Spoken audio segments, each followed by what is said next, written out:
Hello, welcome to Casual Veteran Gamer. In the video today, I'm going to go through the Ranger spells. First thing to note with Rangers is they don't get their spells until level 2. They also do not get any cantrips. And lastly, they work on spells known. Before I go through the spells, I'm trying to keep in mind that we only have a very limited choice of spells. And also the number of spell slots that we get, at least during early access, is very small.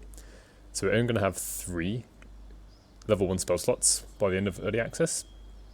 And they only replenish on a long rest. Rangers are half casters. They don't have the ability to cast as many spells as, say, clerics and wizards and druids. They've only got a limited spellcasting capability.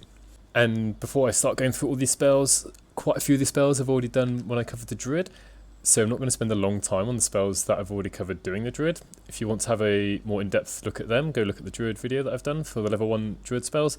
I've also done shorts videos on most of these spells, not all of them. I haven't done one with Speak with Animals at the making of this video. So I'm not going to be showing any footage for the spells that I've already covered with the druid. I'm just going to be going through them on this screen, but the unique ranger spells I will go into later. So starting off with Animal Friendship, this is a really bad spell. I gave it a 1 out of 10 in my druid video. I'm going to give it a 1 out of 10 again. The effect is minimal. It only affects the caster, it doesn't affect the whole party. There's a saving throw, and it just means they can't harm you. As soon as they get hurt, they're going to try and attack you. There aren't that many beasts that you can use this on anyway. Something like the owlbear is a monstrosity, so you couldn't even use it there. It's really, really bad. I would not use it at all. Cure Wounds, this is one of 2 spells that the ranger has access to that will heal one of the party members. So this targets an individual party member and heals 1d3 plus your wisdom modifier in hit points. The range is 5 feet, so you've got to run up to someone to use this. And in the druid video, I gave it a 5 out of 10, but for the ranger, I'm going to make it lower.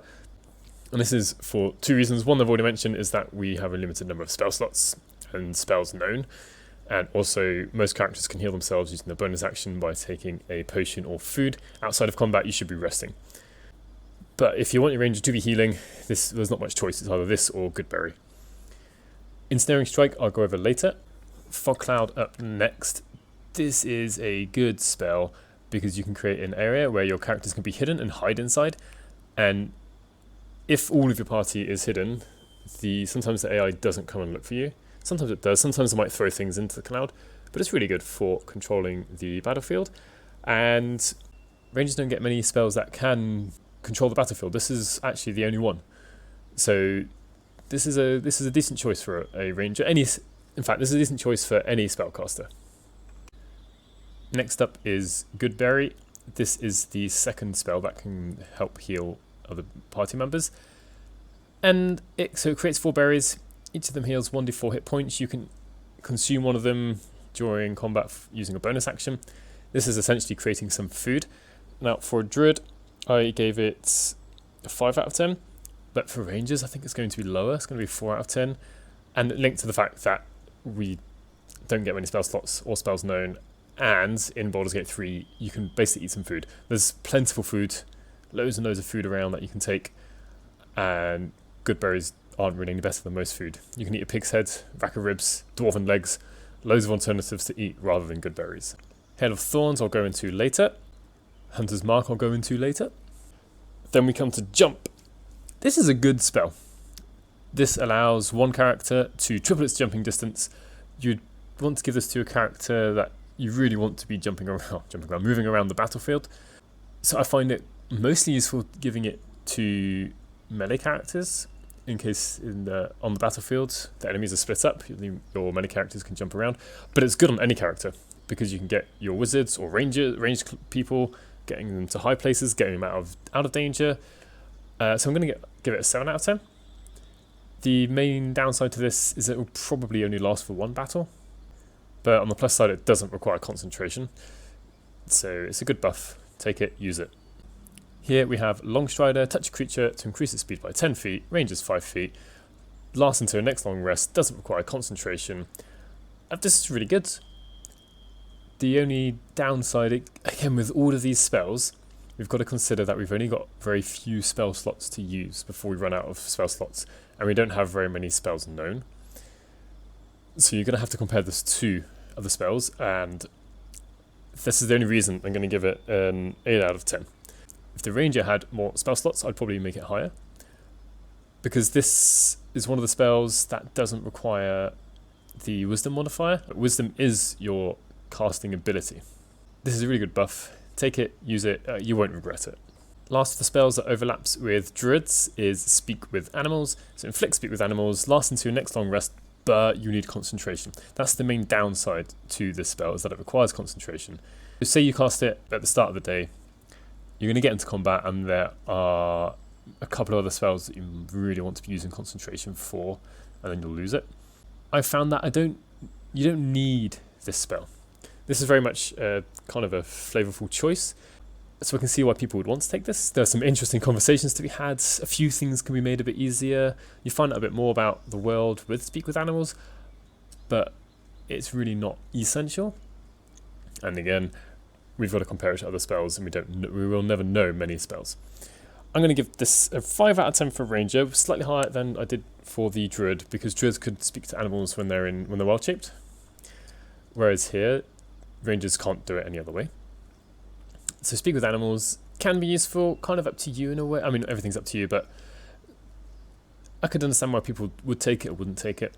As we level up to level 3 and level 4, we will get the choice to change one of our spells. So I'll show you that before going over the unique ranger spells. Here's my little band of rangers and Shadowheart at level 3.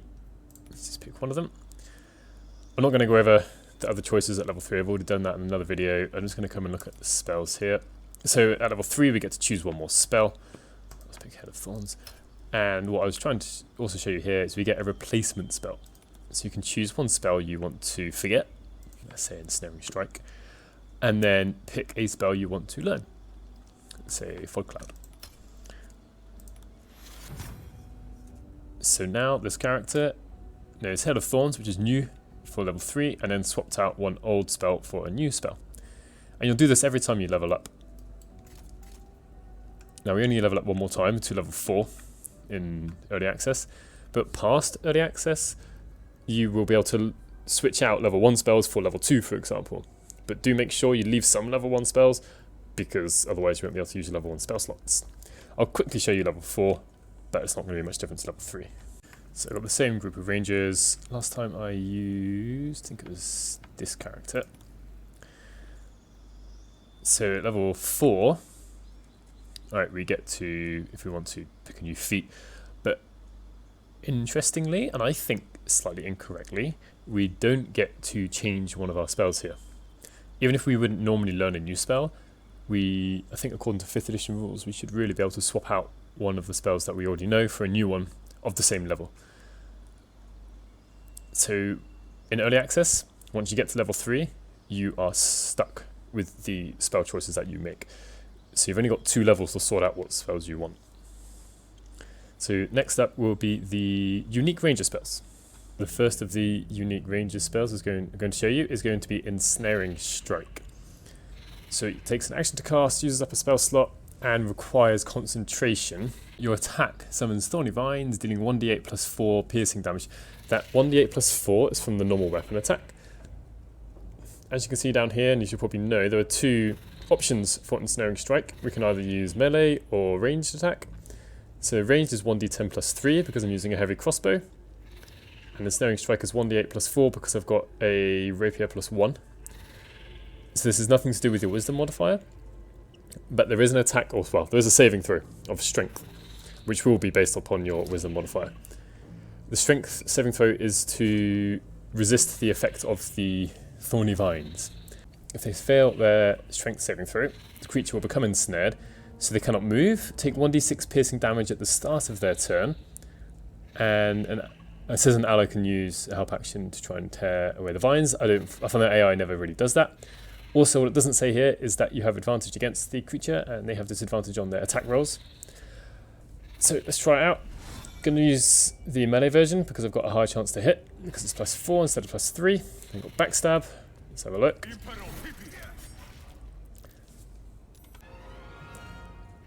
By the look of it, they passed the strength saving throw. They got 15 in total against my DC of 13.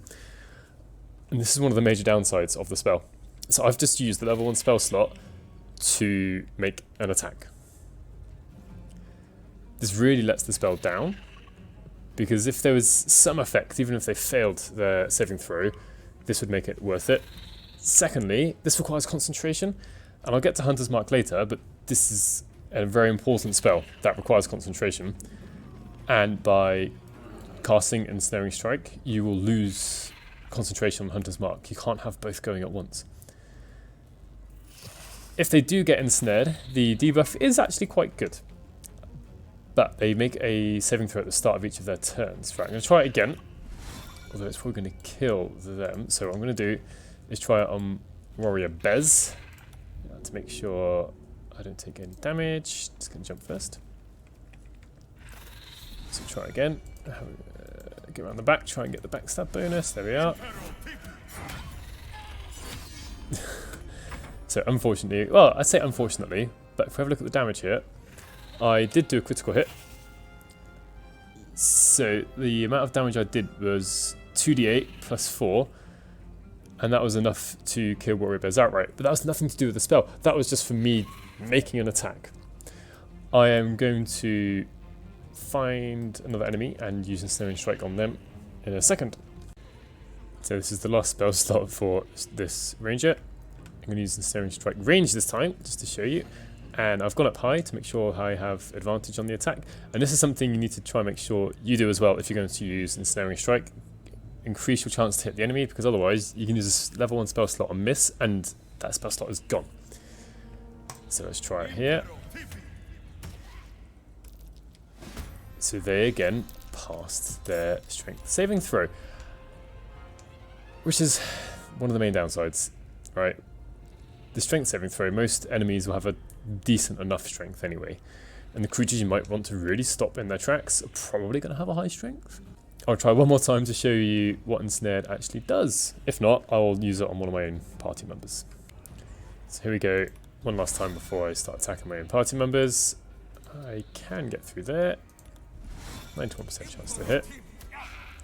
And a miss. And that's the other downside, is this attack can miss. Right, I have to show you all my own party members. Alright, had a quick reload. Critical miss, brilliant. I'm going to go to turn-based mode actually.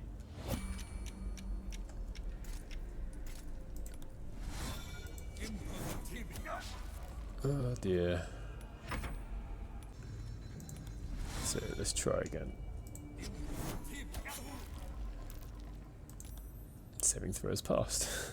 Let's go behind, try one more time. There we are, right. Finally ensnared somebody. Have a quick examine.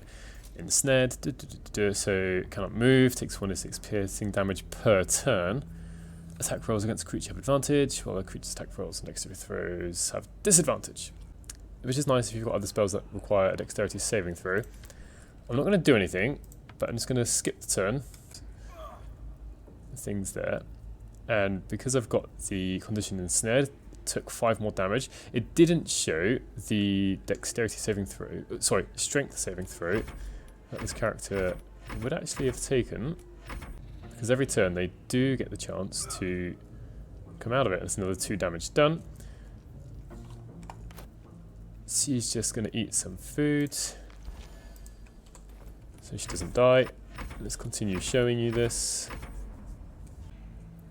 And all this time, there we are, concentration broken. So it took my own character 3 rounds to get out of it, but there is the possibility that the enemy will pass the saving throw immediately. And, importantly, they took the saving throw at the beginning of their turn. So this character who wasn't ensnared is now free to move around. And also, because it's concentration, maybe the ranger loses concentration. I've gone through basically everything about the spell, and throughout it, I've been giving loads and loads of downsides, because there are actually quite a few downsides. Because of all of these downsides, mostly the fact that it's the strength saving throw and concentration required, it's only a 4 out of 10. It's too easy to waste a spell slot just to do a normal attack, and you only get 3 spell slots. It's a nice idea, but within the game, it just doesn't work so well. There will be times where if it goes off, it's actually really useful, but you don't want to be having a chance to miss your opponent, and then the chance that they will pass a strength saving throw and waste a spell slot at maybe a critical moment. Next up is Hail of Thorns, level 1 conjuration spell. So we do 1d8 plus 5 piercing damage. That comes from the ranged attack, as it would normally be. And we have the potential of doing 1d10 piercing damage. So you shoot a volley of thorns, they deal your weapon attack of piercing damage and explode, dealing an additional 1d10 piercing damage to the target and surrounding creatures. So it says attack slash save, ranged attack, but there's not enough space here because it's a ranged attack on one creature, the first creature you target, and then the save is actually, or the save that there is a dexterity saving throw. And before I shoot that, so action, it uses an action, a spell slot, and a bonus action, which is quite a large downside because the only other thing you can do on the turn that you cast Hail of Thorns is move. There's nothing else to do because your action and bonus action have been used up. Right, first thing to note about the spell is when you're trying to aim it, is you actually have to target a creature. I would, in reality, I'd rather probably put it down in the middle and try and hit all three because they haven't got very many hit points each, they're easy to kill. But I have to target a creature, and the range of the area of effect isn't really a very large range. I can just about manage to hit 2 creatures with the spell here. If I look the other way, the creatures are too far apart. So first major problem with this is that the area of effect is small. It's too small to make it useful in every single battle. There'll be some battles where there'll be creatures around each other, and you can try and force creatures together by like clumping up. But the spell doesn't discriminate between enemies and allies. It will hit everything inside the area of effect. Now, before I cast it, we can see the chance to hit on the left is 50%, which is really quite low. If I just do a normal attack, we've got 85% without any advantage. This 50% is the chance that the goblins will pass their dexterity saving throw, isn't the chance to hit. So you can't actually see your chance to hit. So if you really want to check it, you're going to have to aim first with your bow and then go to the spell. So I'm going to go to turn-based mode just to slow everything down a bit. And in this area, there isn't anywhere much better to cast it. Maybe we can cast it over here actually, because they've got more hit points. This makes the spell a bit more useful. So yeah, I'm going to cast it over, just about hit 2 of them. Now, that was fairly good in the sense that it killed 1 enemy. What's the name of this guy? Warrior Clack. Did it even manage to... So even though it showed Warrior Clack being hit, actually, there is no record of Warrior Clack even making a dexterity saving throw. And I think this might link to a slight bug with the spell, because even though it says it takes my action, spell slot and bonus action, I've still got a bonus action left. And you can see I've still got options here that are highlighted. I'm not quite certain what causes the fact that you don't use a bonus action, but I think it's when there's only 1 enemy that actually gets targeted. So the enemy took the damage from the initial attack there, and then this piercing damage is because they passed. Let's have a quick check. Did they pass the saving throw? Saving throw, yeah, they passed this dexterity saving throw, which is why this 8 piercing damage is divided by 2. But I've just used a level 1 spell slot to kill 1 enemy. Not really very good, and just like I've been saying throughout this video, we don't get very many spell slots. We've really got to choose our spells wisely. I'm going to continue the combat and then see if I can find another use of it in this combat. So even though I decimated a goblin right in front of all the friends, nothing actually happened. So I'm going to try and do it over here, but again, I'm not sure this is going to hit both creatures. Ah, it did that. So this was that was a lucky, not lucky, but that was a good use in the sense that this tracker Nick Nook, I do like the names here, failed the dexterity saving throw. I managed to roll 10 on the 1d10, and so they died, and the target died. Now these are goblins, these are low value targets. I wouldn't really want to be using the spell on low value targets in all honesty. Here it's been okay, but I could easily have just killed those 2 goblins with just normal attacks. Overall, I'm not very impressed with the spell because of the fact that there's a chance that you just miss, and then you've wasted a spell slot, just like with Ensnaring Strike. The area of effect is small. And then there's a saving throw, which means the enemies might take half damage from the secondary effect. The one upside to this is it is the only area of effect spell that the ranger gets. I mean, in terms of dealing damage. So if you want your ranger to be doing area effect damage, you need to take Hail of Thorns, but it's not the best spell. Thankfully, it doesn't require concentration or anything. And we can see here both the action and bonus action did get used up. I would generally leave area effect damage to your druid or your wizard, to be honest. I wouldn't really be using the ranger. I'd be using the ranger for something else.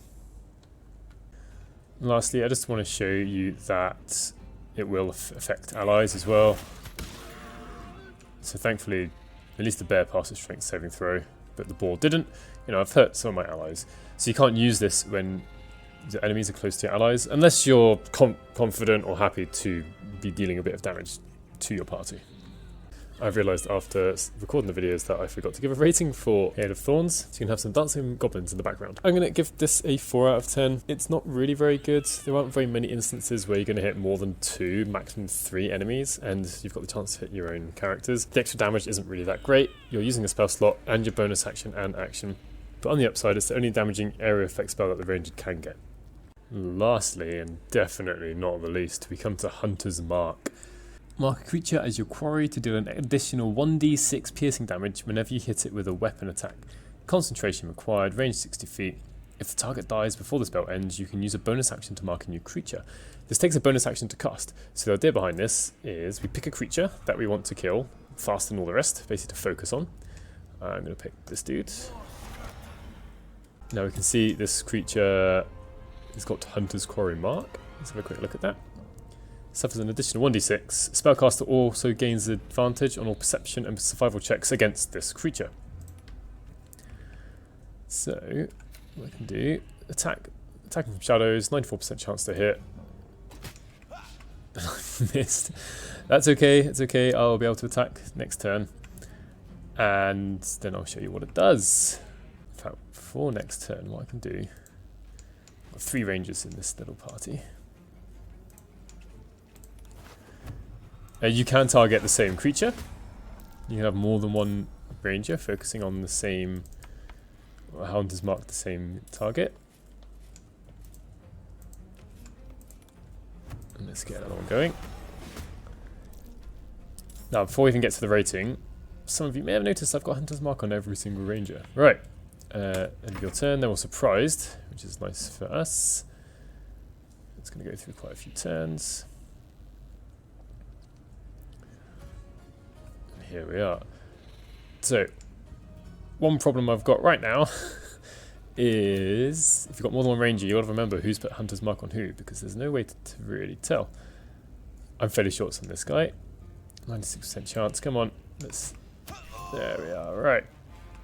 No, it wasn't that person. It was someone else. But we will notice that I killed that target, and these 2 rangers lost concentration. But that's not a bad thing.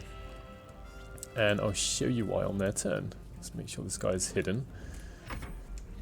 So the target died. And when that happens, we get this option to reapply Hunter's Mark.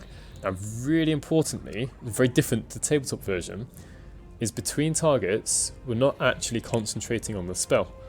So at this moment in time, if I wanted to, I could cast Ensnaring Strike, which requires concentration. In fact, let's just try and prove that. Okay, I managed to kill the enemy. That concentration broken is for the Ensnaring Strike. I've still got this here, reapply Hunter's Mark. So I can go in, let's just pick the nearest goblin. There we are. And I'm trying to get her out of the way so she doesn't get targeted and lose concentration. This ranger has got the ability to reapply Hunter's Mark. Let's just try it on Novice to the Absolute. Quite a good chance to hit, actually. I've already used a bonus action. This is the only real downside to Hunter's Mark, apart from concentration, is I can't go into hiding to then attack. It uses your bonus action to cast and reapply it. Yeah, anyway, let's try this out. Oh, nice. So, critical hit. It's quite surprisingly didn't die. Let's have a look at that damage. So we got 2d8 from the, it was a light crossbow +1. So it's 2d8 +1 from the +1 weapon enchantment, +4 from the dexterity modifier, and only +1 from the 1d6. So the Hunter's Mark in Baldur's Gate 3, when you get a critical hit, you don't get to roll the damage die twice. Now, since it didn't quite kill that warrior, just like with the other rangers, try and get out of the way. I can't hide because I've used my bonus action. Thankfully they passed their Constitution saving throws not to drop concentration. So who can we see? Sharp Eye Rue.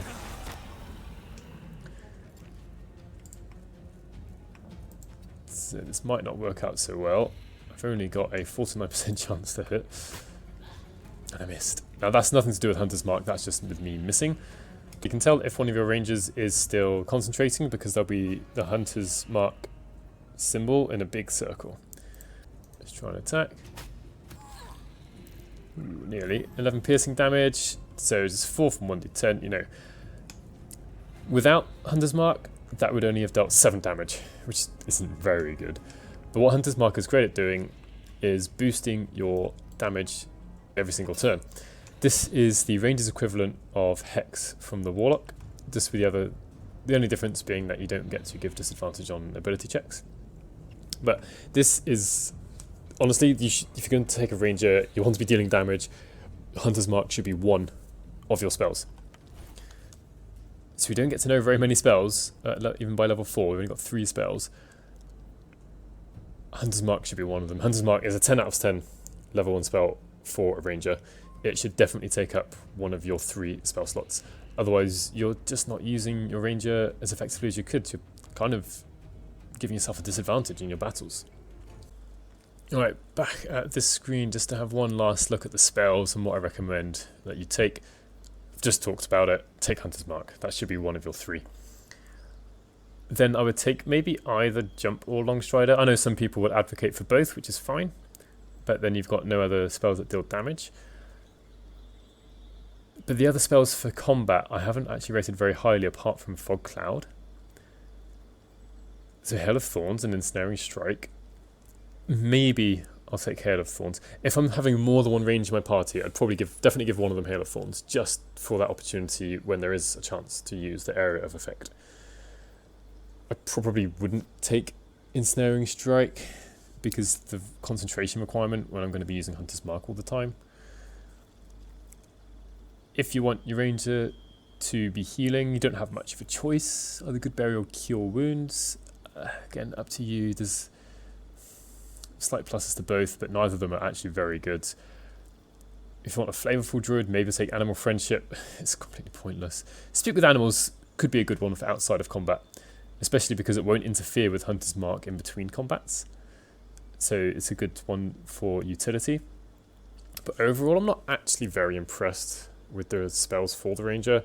I mostly just end up using Hunter's Mark and then maybe either Jump or Longstrider. I don't really use many of the other spells that often. Hunter's Mark is just your bread and butter for a ranger. Lots of damage is coming from weapon attacks plus Hunter's Mark. Rangers aren't really made generally or designed to be dealing out loads of damage with their spells. Like, they're not pure spellcasters because they can wield all weapons, medium armor, up to medium armor as a default. There is a chance to wear heavy armor, although currently in early access there aren't any good heavy armors. So if you've made it this far, please do consider subscribing, it's greatly appreciated. Leave any comments below about what you think about my ratings for these spells. And also, a bit of a plea for help. Since hotfix 10, I've found that my game has been slowed down significantly. And you might have seen during the video, there were some freezes. And this didn't used to happen before. If any of you know what's going on, any fixes, do let me know in the comments below. I've already tried turning down the graphics, doesn't really seem to make much of a difference.